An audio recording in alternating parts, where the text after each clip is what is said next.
భూమి కోసం, భుక్తి కోసం, విముక్తి కోసం పోరాటం చేసినటువంటి ఇంద్రవెల్లి స్థూపం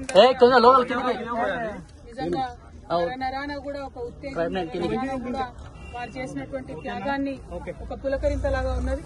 మరి వారి త్యాగాలను గుర్తు చేసుకొని తెలంగాణ రాష్ట్రాన్ని అభివృద్ధి చేసుకుంటూ వచ్చినాం.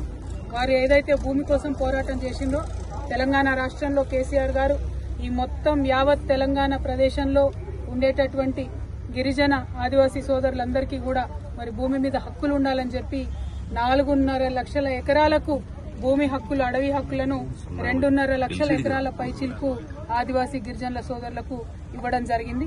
గత 10 ఏళ్లలో బీఆర్ఎస్ హయాంలో, కేసీఆర్ గారి హయాంలో మరి భుక్తి కోసం, భూమి కోసం పోరాటం చేసినటువంటి వీరులందరినీ కూడా గౌరవించుకోవడం జరిగింది. అటువంటి ఇంద్రవెల్లి స్థూపం దగ్గర ఇక్కడ ఉన్నామంటే నరనరాన కూడా మరి వారు చేసినటువంటి త్యాగం, వారు చేసినటువంటి పోరాటం మమ్మల్ని ఇంకా ఉత్తేజమిస్తుంది. మాకు ప్రజల పక్షాన, ఆదివాసీల పక్షాన, గిరిజనుల పక్షాన, మహిళల పక్షాన, దళితుల పక్షాన, బహుజనులందరి పక్షాన నిలబడి పోరాటం చేసేటటువంటి ఒక స్ఫూర్తిని బీఆర్ఎస్ ప్రతి సైనికుడు కూడా ఇవాళ ఇంద్రవెల్లి స్థూపం దగ్గర నుంచి తీసుకుంటా ఉన్నామని చాలా సగర్వంగా తెలియజేస్తా ఉన్నాం.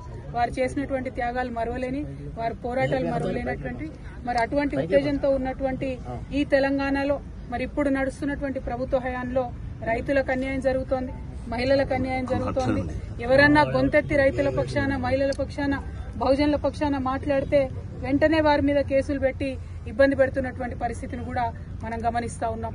ఇవాళ మా వర్కింగ్ ప్రెసిడెంట్ గారు గౌరవనీయులు అన్న కేటీఆర్ అన్న గారి మీద కూడా మరి రకరకాల కేసులు పెట్టి ఏసీబీ పేరుతోని, ఇంకో దాని పేరుతోని వారు ఎట్లా కక్షపూరితమైన వ్యవహారం ఈ ప్రభుత్వం చేస్తుందో తెలంగాణ ప్రజలందరూ కూడా గమనిస్తా ఉన్నారు. మరి మీ ద్వారా, మీడియా మిత్రులందరి ద్వారా ఈ ఇంద్రవెల్లి స్థూపం దగ్గర నుంచి తెలంగాణ బిడ్డలందరూ కూడా తెలియజేస్తా ఉన్నాం, ఎట్లాంటి కేసులు పెట్టినా బీఆర్ఎస్ వాళ్ళం ఎవరం కూడా భయపడేది లేదు.